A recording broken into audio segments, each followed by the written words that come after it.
Barbie comes roaring out of the gate with an inventiveness and energy the movie perhaps inevitably can't sustain.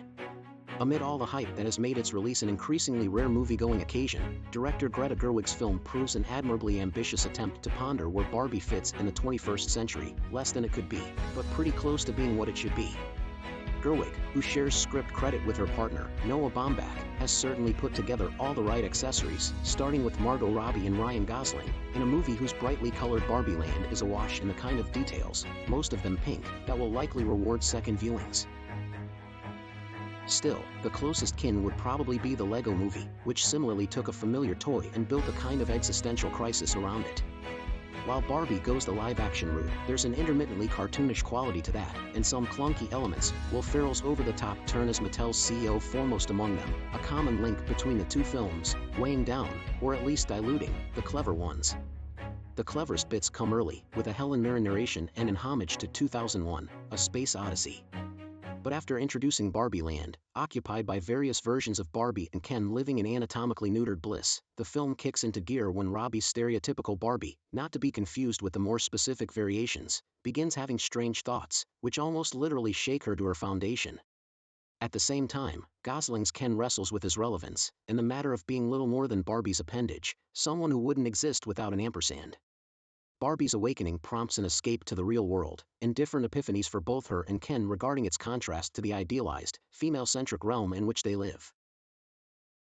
The fewer details one knows going in the better, but the search for answers takes Barbie to Mattel, where she encounters a human employee, America Ferrera, and her teenage daughter, 65's Ariana Greenblatt, the latter having outgrown her Barbie phase, which ties in with the film's overt feminist message and desire to put Barbie in a broader sociological context. The juxtaposition of those more thoughtful elements with the sheer giddiness elsewhere, alternating between the serious and the silly, between art and commerce, doesn't always quite mesh or feel as fresh as it might.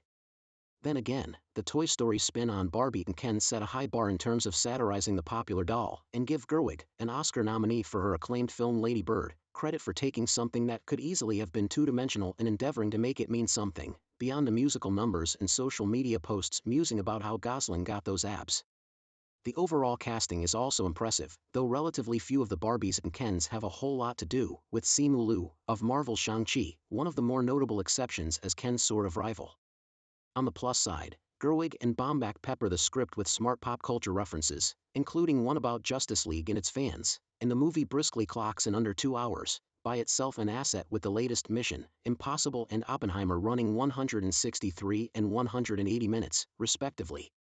Barbie's political underpinnings will surely prompt discussion, in part, frankly, as another avenue for news outlets to tap into the abundant media heat surrounding it. That said, much of the audience will likely be inclined to root for a movie, and thus accentuate the positive, that many were so eager to see. The fact that Barbie's marketing campaign has organically taken on a life of its own serves as a sign of the times, where anything worth doing often appears worth overdoing. Still, there's an enjoyable movie buried under all that hype, especially for those receptive to unwrapping the neatly packaged real-world themes while watching Barbie strut her stuff.